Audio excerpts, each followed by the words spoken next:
Ya, assalamualaikum. Ya Allah cuy, udah 2 bulan ya nggak ketemu ya. Dan sekarang balik lagi di video gua. Dan kali ini di video gua bakal ngebahas yang belakangan ini lagi viral, yaitu tentang konten DPO-nya, Dewan Perwakilan Omel-Omelnya, Bintang Emon. Oke cuy, gue udah nonton videonya. Dan gue yakin juga kalian pasti udah nonton videonya juga. Videonya bagus cuy, bagus. Substansinya kena, terus pembawaannya renyah, jadi dari anak muda, dari dewasa hingga orang tua gitu kena banget. Udah gitu isi kontennya itu tuh dibungkus dengan komedi yang gurih, jadi lucu-lucu. Gua nontonnya juga ketawa, lucu. Tapi kenapa banyak yang nyerang gitu? Sebenarnya kalau menurut gua, di dalam isi konten yang bagus ini terdapat kepolosan dari seorang bintang Emon. Dia nggak tahu siapa yang dia dukung. Dia nggak tahu siapa yang dia, ya mungkin dia tahu siapa yang dia jadikan subjek kontennya, tapi dia mungkin nggak tahu siapa musuhnya. Oke, gini, gue bakal ngejelasin. Untuk kasus Bapak Novel Baswedan ini, gue merasa di sini ada campur tangan sebuah oligarki yang mempunyai kepentingan yang bermain di dalam sini. Dan mungkin juga Bintang Emon nggak tahu tentang itu. Sebenarnya gue gatel cuy. Banyak teori di media yang membahas tentang teori penyiraman air keras kepada Bapak Novel Baswedan, dan akhirnya pelaku hanya dituntut 1 tahun penjara. Banyak. Ada 2 teori teratas, dan teori yang pertama itu adalah yang dibawakan oleh Bintang Emon.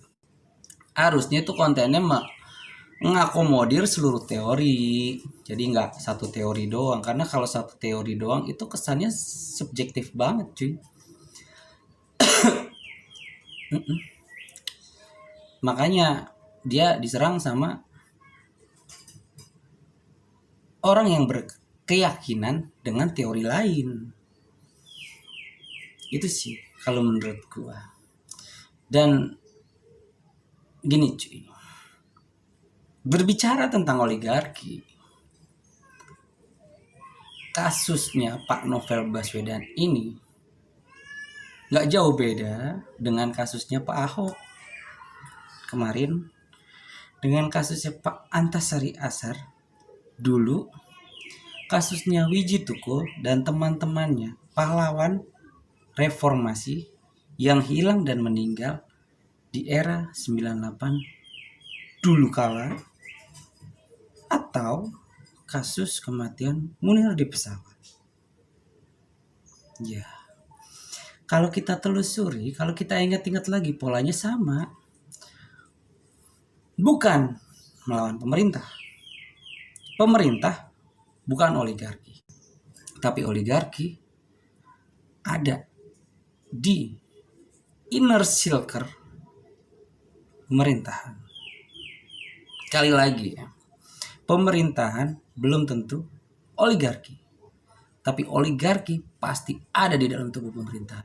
Jadi cuy, jangan coba bermain dengan oligarki. Nyerempet kulitnya dikit aja, kasus lu bisa kayak Bintang Emon cuy. Bener, banyak yang neror, banyak yang nge-hate, macem-macem lah. Oke, kita mundur sedikit ke belakang, kita bahas tentang Bapak Antasari Azhar ya, yang menantang oligarki. Dan akhirnya trending udah tuh. Dulu mah nggak ada Twitter kali ya, Facebook doang kali. Trending lah, cicak versus buaya. Udah, gue nggak mau ngebahas lagi. Gue takut ada tukang cilok lewat pakai walkie talkie. Kijang satu ganti. Jadi kita kalau misalnya mau bikin video yang nyerempet dikit ke politik gitu ya, kita harus tahu gitu loh, ini pure kita mengkritik pemerintah atau yang kita kritik itu oligarki. Oke, di sini gue belajar dari kasusnya Pak Ahok kemarin sama Pak Novel Baswedan sekarang. Ini yang gue analisa. Kenapa Pak Jokowi zaman Ahok dulu kan nih begini nih, Jokowi Ahok nih begini. Pas demo 212 ingin memenjarakan Ahok, Pak Jokowi ikut gabung tuh, ikut sholat Jumat tuh bareng di Monas ya. Kesannya Pak Jokowi mendukung aksi tersebut. Tapi kalau yang dari yang gue baca, dari yang gue lihat dan dari yang gue tangkap, di situ Pak Jokowi tuh pengen nonjolin gitu loh. Nih gue nggak ikut nih, gue nggak ikut-ikutan oligarki. Gue posisi pemerintah gue netral. Kalau emang si Ahok salah hukum, kalau enggak bebasin. Dia nggak mau intervensi. Karena apa? Karena pemerintah itu nggak bisa intervensi hukum yang diinginkan oleh oligarki. Pak Jokowi mengintervensi hukum untuk membebaskan Ahok. Oke, dan itu gagal ya. Itu gagal. Yang ini nih, bukan Ahok nih. Ada sebagian netizen, banyak nggak sebagian, itu mendesak seorang presiden untuk mengintervensi kasus ini. Lucu bro, Soepe sendiri aja nggak ditolongin. Di siapa? Halo bang, dari tadi ngomong oligarki mulu. Emang oligarki apaan sih? Lo tonton sono videonya Bosman, biar lo tahu, biar lo paham. Yang gue paham adalah oligarki ada dua tujuan. Tujuan pertama, menggulingkan kekuasaan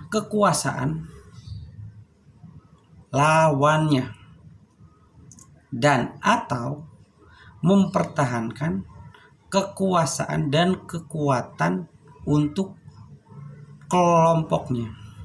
Dia mau mendapatkan sesuatu, dan yang kedua dia mau mempertahankan sesuatu. Jadi kalau ada yang nyerempet walaupun itu cuma kulitnya doang, nasib lo bisa kayak bintang Emon cuy.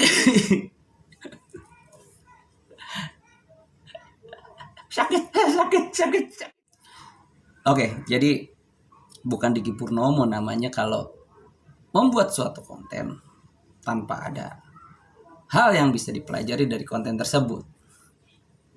Ya. Jadi di sini gue pesen buat para influencer nih yang udah mempunyai follower jutaan, subscriber jutaan, gitu kan. Dalam membuat konten, pinter aja nggak cukup, perlu kebijaksanaan juga. Jadi apakah konten yang kita buat ini akan, kan kita setelah membuat konten kan kita ada proses editing, review, cross check, editing nih, cross check, review, baru upload ya kan.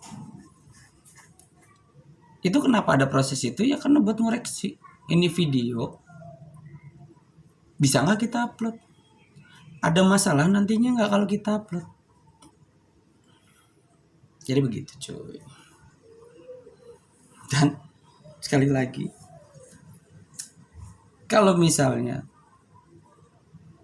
kasus konflik yang kalian bahas itu menyangkut oligarki, menyangkut sebuah oligarki, stop, jangan lanjutkan.